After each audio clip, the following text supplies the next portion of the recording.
What's up, superstars, and welcome back to Crypto Cornucopia. It is New Year's Eve, 12/31/2021, and we're going to take this episode to do a year in review real quick, and then also a year in review of Polygon Matic, which I believe is the most bullish token that is out there. We'll go over why. And let's first start off by going into token metrics and taking a look at what's going on. We have Metis token exploding, and sorry if you guys didn't get into that. I told you at about 65, but I don't think it's done.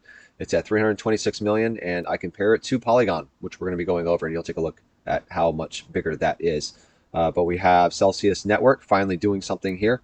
The high was at $6, and I expect it to do really well because they burn tokens, they buy back, and the lead of that project is, I think, a really good leader and also a good person, and he tries to give most of the money back to the people, as opposed to banks who take 98% and give 2% if you're lucky.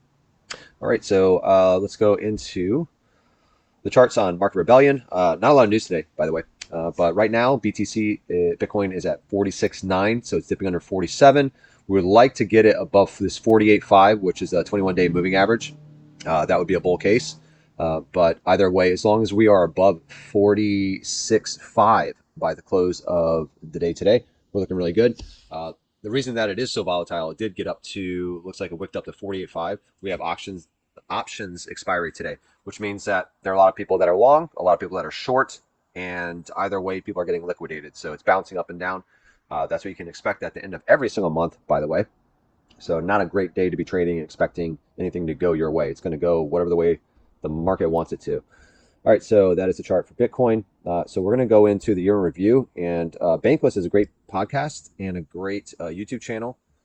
They're very well thought of.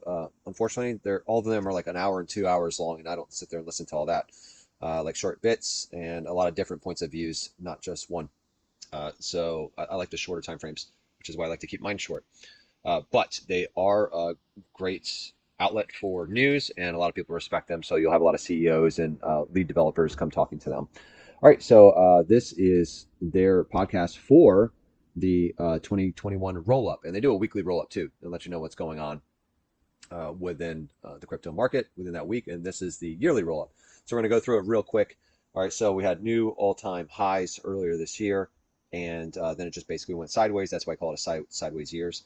You have the GameStop, Jamie, and meme stocks, which really pumped up Doge and the dog coins, as they call them. Michael Saylor and Tesla were in the news every other week.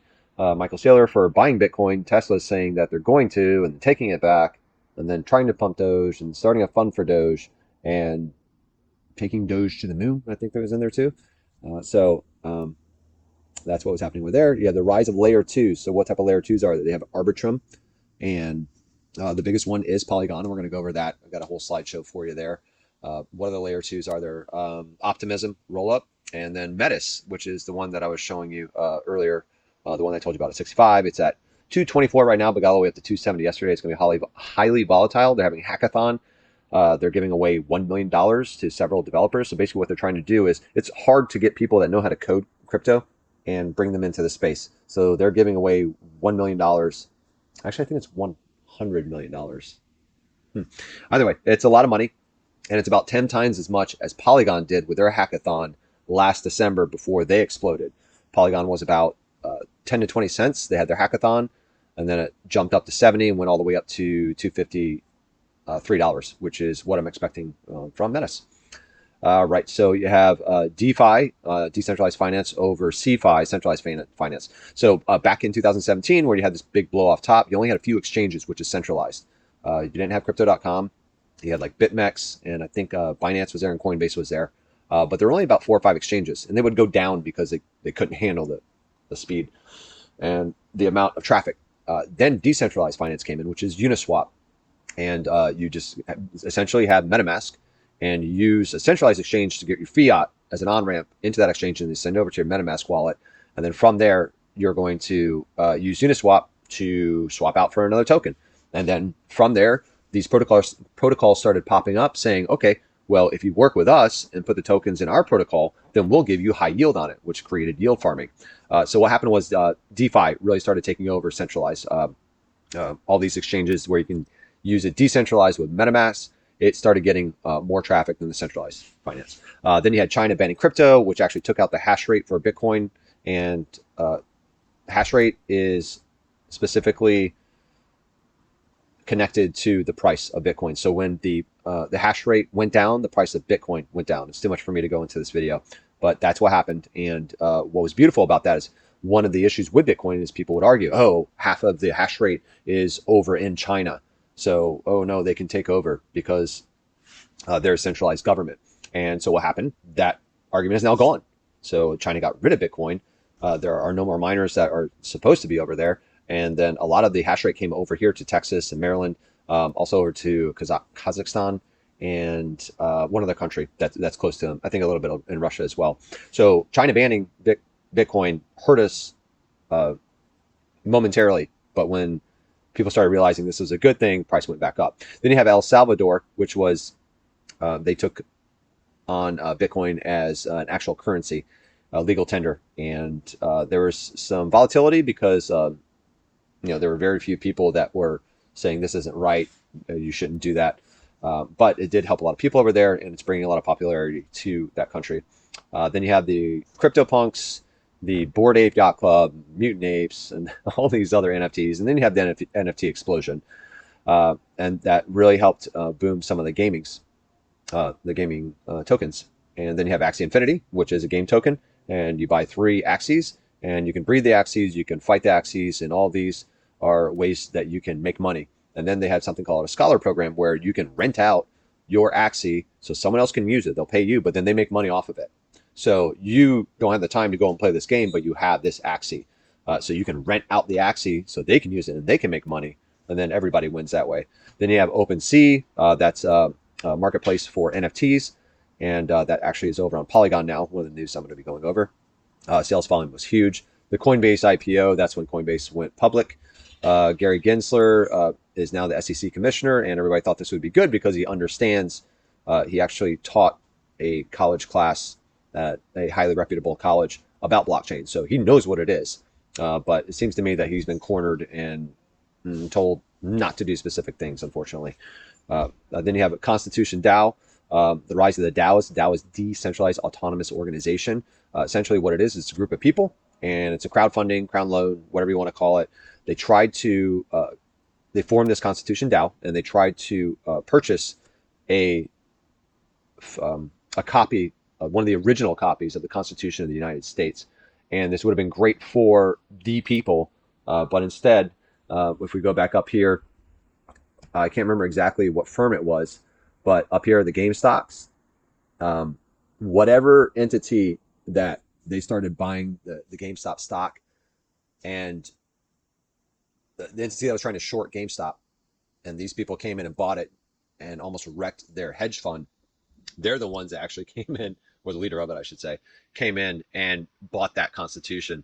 And some people speculate as to, a lot of people that went to GameStop and were using Robinhood came over to crypto. So it was kind of like a slap in the face. And that's speculative though. All right, then you have EIP 1559 for Ethereum, and we're going to go into that for Polygon as well. But essentially what happened was they all voted on it in Ethereum and said that, okay, every time there is a transaction, Ethereum is going to be burned. So although Ethereum itself is created and mined every single day, the amount of transactions that are happening every single day started burning more Ethereum than was being created. So it's now deflationary as opposed to inflationary. Then ultrasound money is essentially what people are calling Ethereum. The gas fees are out of control right now, but now that I think all these layer 2s and other side chains and bridges, which I'm going to be going over, are created between these networks, people don't have to use Ethereum as much specifically. Then you have alternate layer 1s. This is like Avalanche, Harmony 1, Solana, Luna, Terra Luna, which is actually on Cosmos Atom. And a lot of other layer 1s are coming out that I was just talking about. They're spreading the people out and the transactions out so that not all of them are on Ethereum and the gas fees aren't so high. Okay, so then you have the infrastructure bill, which just passed, which had some horrible literature in it. And the good news about that is there's so much money floating around in crypto right now that I say the entire space, have enough money to pay people to lobby now in Congress, and now congressmen and ladies are fighting back and say we want to amend this bill. And that's just the way things work. Then you have inflation. That's a huge narrative that's kind of pushing people towards Bitcoin and cryptocurrencies because the percentages are ridiculous. Polygon alone is up 14,000% as of this year, and from January 1st. So, do I want to keep my money in fiat where it's losing? Right now I think it's something ridiculous like 5% a month, or do I want to put it into something that I see value in and can accrue in the future? All right, so let's jump right into the slide. Actually, I think I had one more thing here. Yeah, okay, so we're gonna start with this. Before the slideshow, these are all they're called dApps, decentralized apps. Now, these are all the apps that are on Polygon as of now. They basically started, most of them started on Ethereum, and some of them just started creating on Polygon. But I'm just gonna scroll down, and you can see how many dApps are on Polygon right now. So Aave, incredible protocol. I got Polygon at 70 cents, and when I felt like it was going to pop, I put my Polygon into Aave, took a loan out with a stablecoin, bought more Polygon, and then put it back into Aave. So basically, I leveraged myself because there's no other product out there that could help me do that when I knew that this was going up. So then you have Decentraland, which moved over. This is a metaverse play, and this moved over to Polygon because the fees are so much cheaper. They are cents or fractions of a cent to do a transaction, whereas on Ethereum, it could be up to $100 or more.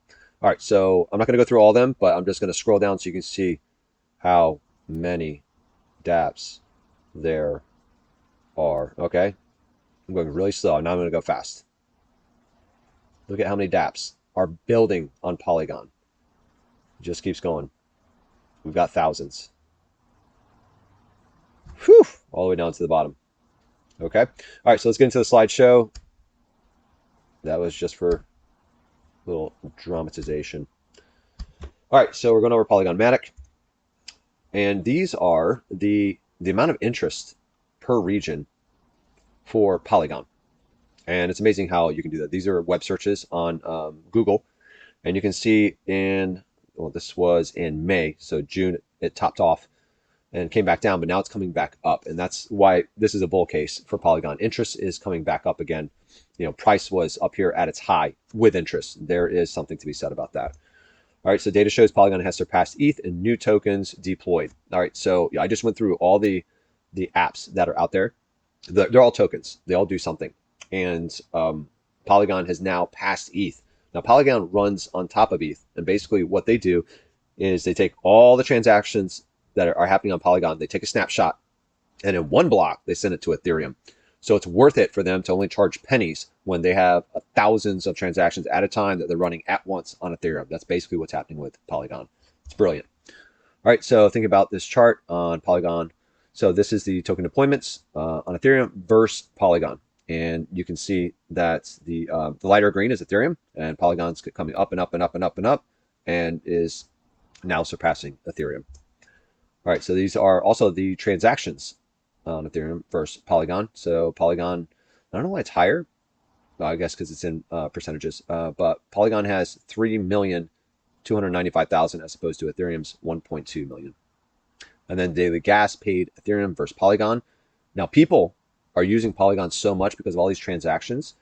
They're only paying pennies, but the gas paid is now higher than Ethereum, even though Ethereum is so much higher in the fees that they charge.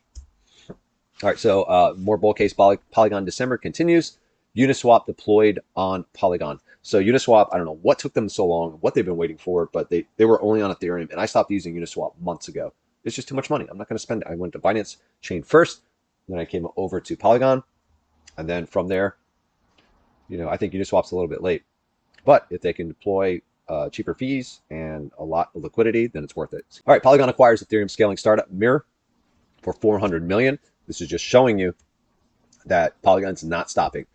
Polygon Matic creates $200 million fund with Reddit co-founder. Reddit, huge, to back games and social media on blockchain. Polygon Studio will offer $100 million to fund games with NFT projects. This is separate. Also, OpenSea has moved over to Polygon because previously OpenSea was on Ethereum, and you would need to spend $100 to $200 in Ethereum just to buy an NFT. Now they're doing it on Polygon. Decentraland, like I said, moved over to Polygon because if you're in Decentraland, you can do transactions. You can go to a casino. You can go to an art gallery. You can purchase stuff within Decentraland. Nike has something there. Adidas has something there. Atari has something there. And you can purchase things from there. But in order to do that previously, you had to pay in Ethereum. Now you can pay in Polygon, which is cents instead of hundreds of dollars. Now, this is something I thought was very cool. The TA, technical analysis for Polygon this year is the same as Ethereum in 2017, where it shot up from $600 all the way up to $1,400. And you can see the same thing is playing out for Polygon. And I honestly believe that it's going to be going at least another 2x, possibly 3 or 4x. They just have so many things going on. There's so much more that is available on Polygon than there was for Ethereum back in 2017. And you have bigger players coming in. Right now, there's no ETF for Polygon. There's no actually, I think Grayscale might have a trust, but those things aren't out yet. But people are noticing that Polygon's doing this, so I think it actually has a more bullish case than Ethereum back in 2017. Also, the EIP 1559 that I talked about Ethereum earlier, where they're burning tokens every single transaction, now they're doing that for Polygon. So Polygon's going to be deflationary as well. All right, that's the end of the slideshow. The only other thing that I wanted to go over was a Twitter account. Now, no, that's Metis. Love you, but not right now. All right, here we go. I scrolled down for like 5 minutes, and all I got to is October 6th. This is how much Polygon is on it. They're doing a lot of marketing, and let's just scroll up and see what's going on. All right, so this is basically every single time a project that is reputable jumps on Polygon, they're posting about it. But Swap for Gas is a simple way, easy to use solution for sourcing Matic on Polygon.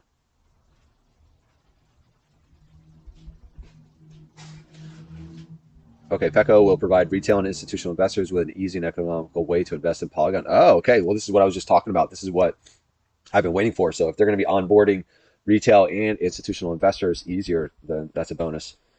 Then you have the Polygon Grants Hackathon. That was back in October. Now, this is an addition to last year's hackathon. This is where Hermes, they bought Hermes. That was something that wasn't in there, but Hermes was a ZK scaling solution, and Polygon decided to just buy them instead of trying to create something where it's faster. All right, then users can deploy their own meta pools on Curve Finance in a few clicks. And the point is that you can see, oh, DraftKings, this was huge. DraftKings, the leading digital sports entertainment and gaming company, is partnering with Polygon to accelerate the adoption of NFTs and Web 3.0. So everybody here talks about Web 3.0. That's what Polkadot's supposed to be doing, and Polygon's trying to lead that on top of everything else. So I really do think Polygon's going to take the lead in this next year. I think it's going to be huge. I think it can personally get up to $10, maybe even $20. All right, and let me just scroll through. These are all the partnerships. Alchemy, that's a big one. All the partnerships they're making. This is just since October. I kept scrolling, and I wanted to get back to January, but it just took so long. How institutions are adopting crypto. They hosted this event. And this is where Polygon got to another day, another impressive milestone we just crossed 1 billion transactions processed on the Polygon POS chain. And that's without, like, Solana's in beta, and Solana's essentially crashed twice. And Polygon, as far as I've been using, has never crashed. All right, so there are a lot of other things here, but I don't want to spend too much time going through this. The point is you can go to Polygon on Twitter and just scroll down for the entire year and see everything that they've done. On top of, like, I just gave you the big points. They're doing so much. They're bringing so many things to the table in this space, and I think they'll be the leaders for next year. All right, leave a question below, like and comments, and I'll see you guys on the next video.